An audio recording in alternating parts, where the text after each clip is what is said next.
The bell above the door jingled as Clara stepped into the thrift store. The scent of old wood, mothballs, and faint mildew hung in the air, mingled with the smell of dusty books and long-forgotten treasures. She loved visiting places like this, drawn by the idea that she might discover something unique, something with a story. On this particular day, her eyes were drawn to a corner shelf laden with odds and ends. Wedged between a tarnished brass lamp and a porcelain doll, missing its left arm, was a peculiar box. It was about the size of a shoebox, made of dark, intricately carved wood. Strange symbols and patterns decorated its surface, and at the center of the lid was a small, gold latch. "How much for this?" Clara asked the elderly shopkeeper, holding up the box. The man's face paled. "That's not for sale," he stammered, reaching to take it from her hands. "But it was on the shelf," Clara protested. He hesitated, then sighed, as if defeated. "Fine, if you must have it." $10. Clara handed him the money, ignoring the unease that had crept into his voice. She left the store, her excitement growing with each step. At home, Clara sat at her dining table, examining the box. The carvings were so precise and delicate that they seemed almost alive. She traced her fingers over the symbols, feeling a strange warmth beneath her touch. Her curiosity piqued. She lifted the latch and opened it. Inside, the box was lined with soft, crimson velvet. Resting in the center was a small, glass vial filled with a dark, viscous liquid. Next to it lay a piece of parchment, its edges brittle and yellowed with age. She unfolded the parchment, revealing faded writing in a language she didn't recognize. However, as her eyes skimmed the page, she felt the words pressing into her mind, foreign yet strangely understandable. To awaken, you must call its name. To bind, you must sacrifice what you hold most dear.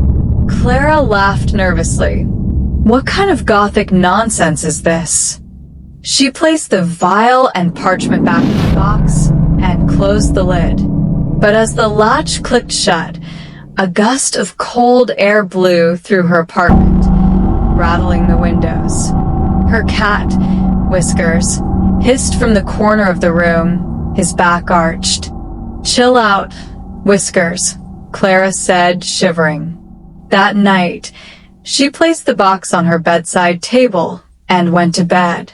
But sleep did not come easily. She dreamt of shadowy figures moving through an endless forest, their whispers growing louder and more menacing. She woke several times, drenched in sweat, only to find the whispers lingering in the corners of her room. The days that followed grew increasingly strange.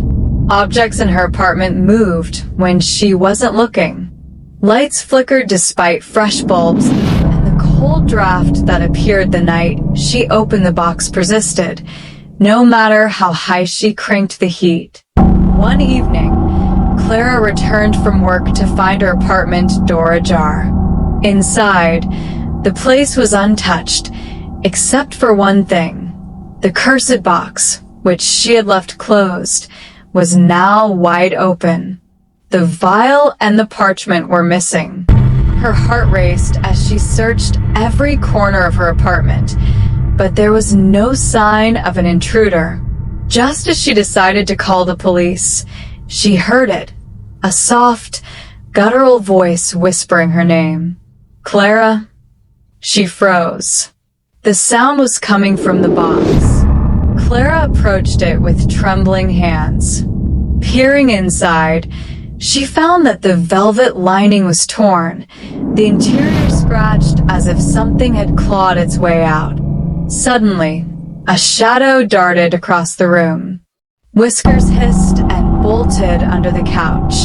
Clara turned, her eyes scanning the dimly lit apartment. "Who's there?" she demanded, her voice shaking. The lights flickered, and a figure emerged from the shadows.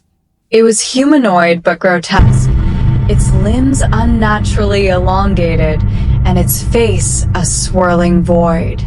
It pointed a spindly finger at her. "You called me," it rasped. I didn't call anyone," Clara stammered, backing away. The parchment, the figure hissed, holding it up. "You spoke the words, even in your mind. You have unleashed me, and I hunger." "What do you want?" she whispered. The creature's void-like face seemed to ripple. "Your soul." Desperate, Clara remembered the second part of the parchment. To bind, you must sacrifice what you hold most dear. Her gaze darted to Whiskers, who was still hiding beneath the couch. "No," she whispered. "Choose quickly," the creature demanded, its form towering over her now. "Or I will take both." Tears streamed down Clara's face as she grabbed Whiskers, cradling him tightly. He mewed softly, unaware of his impending fate. "I'm sorry," Clara sobbed as she placed the terrified cat in the box.